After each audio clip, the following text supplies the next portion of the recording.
Hi everyone, I'm Christian Gonzalez, and here with me today is Florida State's men's tennis head coach, Dwayne Hultquist. Coach, welcome and thank you for talking to us today. Okay, thank you, and appreciate everything you do for us. So we appreciate the Coaches Club. Thank you. How are you doing? We're doing fine. I think one of the things that's happened is I've spent a lot of time with my family, and we're always with a family of 7 of us with 5 kids. We're always running around and in the car here and trying to get there, and so we've had a lot of family meals together, and we've spent some time running, and we have a beach volleyball court in our yard, so we've been playing a little bit of that. So anyway, we've just spent a lot of time with our family right now. So you're really busy right now. How has this, lockdown and being isolated at home affect your day to day? Well, there's still some things that we can do, but I can't recruit off campus. I'm making some calls, to our incoming players and to our existing players, and we're doing year-end evaluations with all of our guys and talking to them about what they need to improve. And so we can do that, but we're not allowed to practice right now, and so that part's a challenge, and they're not allowed to use the facilities on campus, so the strength and conditioning area is not happening as well. So they're really pretty much have to be self-motivated, and fortunately our guys are pretty good that way.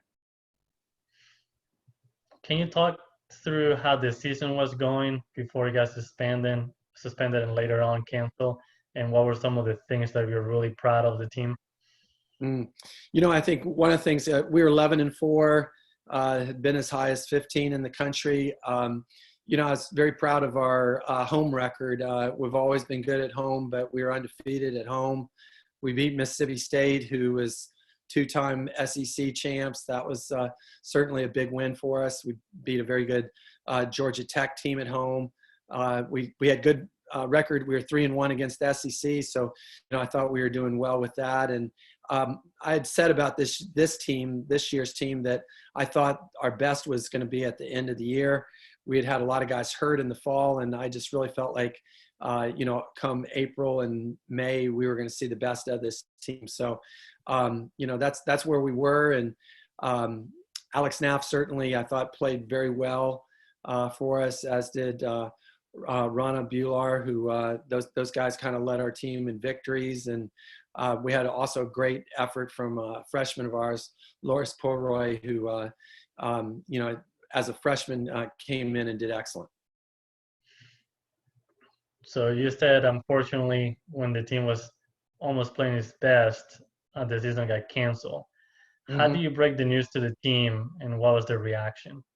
Well, I didn't have my team meeting as early as everyone else had, and so I kind of waited a little bit, and I can't remember what day it was announced, but that next morning we kind of had a team meeting, and so they kind of were already aware of it. And so I met with them. Obviously they were very disappointed. I have 3 seniors on the team, Alex, Rana, and Marcus, and certainly for those guys, their last matches were played, and that may be changing here shortly. We'll see how that plays out, but certainly they were pretty disappointed, and so I think they understood. I think it was hard for them to grasp, because really at this time, Tallahassee's not really impacted, but clearly around the country and around the world it certainly was. So, but I think that was something that was very sad and difficult for me to be able to tell them. But overall, we wanted to work on them being as safe as possible. You said you're still communicating with your players and your staff. What are some of the things that you talk about when you're in touch with them?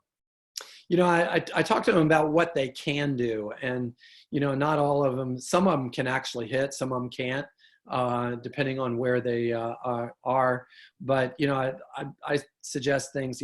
Hey, finish strong on school. That's something that you can control, and I think getting fitter, they can control that, and most of them have the ability to work out, and getting in better shape. And then one of the parts of our program that we use is sports psychology. And Jonathan, our sports psychologist, I encouraged our guys, hey, this is a time that you can spend some working on that area. And then also just nutrition, try to eat as healthy as can, get in as good a shape. But, that's one thing I've been doing. I've been running several miles every day and eating very healthy. And so I've lost a little weight myself. So, I think the guys can just try to get in as best shape as possible. You talk about adjusting for school. Everything is now online. How are they doing, the student athletes, and what are some of the feedback that you hear back from them? Yeah. I think it's harder online for some of our guys. I think,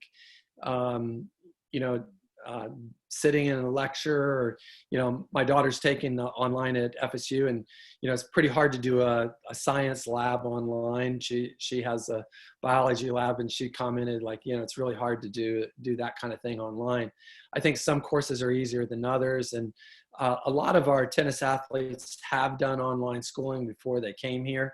So it's something that they're familiar with, and I'm sure they'll do fine academically. Our guys usually do pretty well academically, so I don't see that dropping off. There's plenty of challenges with the current situation, but what about some opportunities that have presented to you? Yeah, I think one of the opportunities is, with some things that we will be doing this fall. I think we'll be very financially trying to make sure that we're using our money wisely. And, one of the opportunities is the pro tennis that will be played in the region in the fall. And one of them will be on our facility later on. We usually have it in December, but I think that's a real opportunity if there's some pro tournaments that'll be around. And the other thing I think is a good opportunity for us is we do some team building exercises, and when we get the team back, we'll focus some on that, and we'll get our guys going that way. So I think that's an opportunity as well. And the other opportunity is for our guys to get ahead in school. So, some of them will take some summer school classes and do those online, and then maybe they'll have a little less of a heavy load in the spring. I'm sure you still hear from FSU. They keep you updated as much as they can. What is the message that they're conveying to you? Well, I think one is, be safe. I think, we tried to get all of our guys to head home. Currently, we only have one guy left here on campus. And so with only one guy left on campus, I think we got most of them back home where they're back with their families. So, I think that's part of that message that we're trying to convey. And then the other thing I just try to convey is, this is a period of time, that eventually we're going to get this thing under control. And when we do, we'll be back and be stronger than ever. What would you like to say to the FSU community right now and FSU supporters and fans? Yeah. I think one thing is, there's a reason that we were undefeated this year at home. We had some great crowds. We had almost 700 people come out to watch our Mississippi State match. We had a really good crowd when we played Georgia Tech as well. And so, the people in the community make a difference. We need them to continue to come out and support us, be there when we play.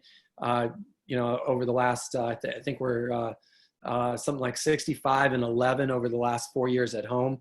So, we've had great home record, and we want to continue that. So we need bodies in the seats and them excited about our program. And then, come the fall, we'll have a booster hit around, and where people can come out and hit with the guys on our team and financially help us. And when that time comes, we'll do that sometime in September. But, I think that's a way for the people in the community to get behind us, because there's going to be some needs when that time comes.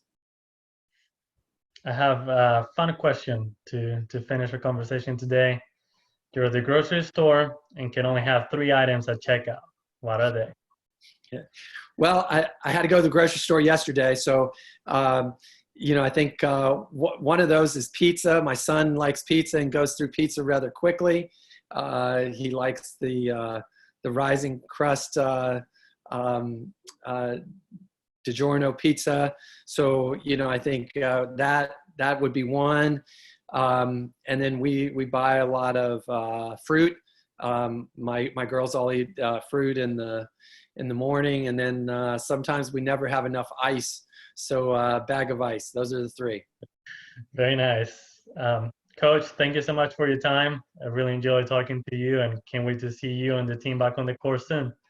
Okay, thank you. Appreciate it, Christian. Go Noles.